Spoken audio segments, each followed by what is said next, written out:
Hello guys, আসসালামু আলাইকুম।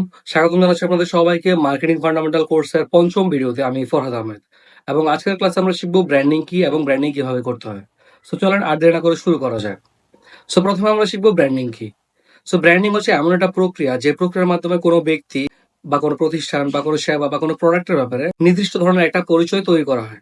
আর এটি বেসিক্যালি নাম, লোগো, কালার, ডিজাইন বা মূল্যবোধের দ্বারা অ্যাকচুয়ালি প্রতিষ্ঠিত করা হয়। আর ব্র্যান্ডিং এর যে মেইন কাজ সেটা হচ্ছে যে মানুষের মনে কোনো প্রতিষ্ঠান, কোনো ব্যক্তি, কোনো প্রোডাক্ট ও সার্ভিস নিয়ে মানুষের মনের মধ্যে নির্দিষ্ট ধরনের একটা চিত্র গড়ে তোলা, যাতে করে ওই প্রোডাক্ট ওই সার্ভিসের যারা ইউজার আছে, যারা ব্যবহারকারী আছে, তারা যাতে একটা বিশেষ ধরনের একটা ধারণা যাতে পোষণ করে। যেমন রয়্যাল এনফিল্ড নামটা শুনলে আমাদের মাথায় প্রথমে কি আসে? অ্যাডভেঞ্চার, লং ড্রাইভ, ডুক ডুক ডুক ডুক সাউন্ড। সো বেসিক্যালি এটাই। সো রয়্যাল এনফিল্ড কিন্তু ওর যে ব্র্যান্ডিংটা ওইভাবে করেছে, যার কারণে নামটা শুনলে আমাদের মনে অ্যাডভেঞ্চারের কথাটা চলে আসে। ওর যে সাইলেন্সারের যে ডুক ডুক সাউন্ডটা ওইটা চলে আসে। সেবার কথা বলা যাক, আপনি কিভাবে চাইলে আপনার নিজের ব্র্যান্ডিং অথবা কোনো প্রোডাক্ট অর সার্ভিসের ব্র্যান্ডিং আপনি করতে পারেন। সো বেসিক্যালি এর জন্য আমাদের বেশ কয়েকটা স্টেপ ফলো করতে হবে, যার মাধ্যমে হচ্ছে আমরা আমাদের ব্র্যান্ডিং করতে পারি। আমাদের হতে পারে অথবা কোনো প্রোডাক্ট অর সার্ভিসের অথবা আমাদের নিজের প্রতিষ্ঠানের।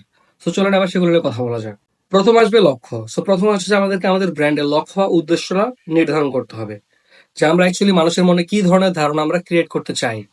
এটা হতে পারে আমাদের প্রোডাক্টের কোয়ালিটি বা আমাদের customer service, it can be anything. এটা অ্যাকচুয়ালি আমাদের কাছে ডিপেন্ড করে যে আমরা কি চাই, মানুষ আমাদেরকে নিয়ে কি ভাবুক বা কি ধরনের ধারণা পোষণ করুক। সো আমাদের ওই লক্ষ্যটা প্রথমে সিলেক্ট করতে হবে। অ্যান্ড সেকেন্ডলি হচ্ছে লোগো অ্যান্ড ডিজাইন। সো আমাদের হচ্ছে যে শক্তিশালী একটা লোগো অ্যান্ড ওইটার সাথে মিলে আমাদেরকে ডিজাইনগুলো করতে হবে, যাতে হচ্ছে যে মানুষ আমাদেরকে খুব সহজেই চিনতে পারে। অ্যান্ড থার্ড হচ্ছে যে ভয়েস। আমাদের ব্র্যান্ডের একটা ভয়েস থাকতে হবে, যার মধ্যে হচ্ছে যে আমাদের ব্র্যান্ডের মূল্যবোধ এবং আমাদের ব্র্যান্ডের যে উদ্দেশ্যটা ওইটা অ্যাকচুয়ালি প্রতিফলিত হবে। অ্যান্ড ফোর্থ হচ্ছে যে ট্রাস্ট বিল্ড করা। দ্যাট মিনস আমরা আমাদের মার্কেটিং এ অথবা আমাদের অ্যাডভার্টাইজিং আমরা যেসব ধরনের কমিটমেন্ট আমরা মানুষকে দিচ্ছি যে আমাদের প্রোডাক্টটা এমন হবে, আমরা যদি ওই এক্সাক্ট সেম কোয়ালিটি যদি আমরা মেনটেন করি, তাহলে সেই মানুষ আমাদেরকে ট্রাস্ট করবে। এছাড়াও আমাদের মূল্যবোধ এবং আমাদের প্রোডাক্টের কোয়ালিটি অ্যান্ড আফটার সেল আমাদের যে কাস্টমার সার্ভিস, ওই সব কিছু দিয়ে কিন্তু আমরা মানুষের ট্রাস্টটাকে আমরা গেইন করতে পারি। অ্যান্ড ফিফথ হচ্ছে যে প্রমোশন। যেমন বিভিন্ন সোশ্যাল মিডিয়া হতে পারে, টিভিতে হতে পারে, নিউজ পেপার হতে পারে, মেট্রোতে হতে পারে, like lots of things. So আমাদের প্রচুর পরিমাণে প্রমোশন করতে হবে, যাতে হচ্ছে যে মানুষ আমাদের ব্যাপারে জানে। আর এভাবেই মানুষের মনে আমাদের ব্র্যান্ড যতটা জায়গা করে নিতে পারবে, আমাদের ব্র্যান্ডিং ততটা সফল হবে।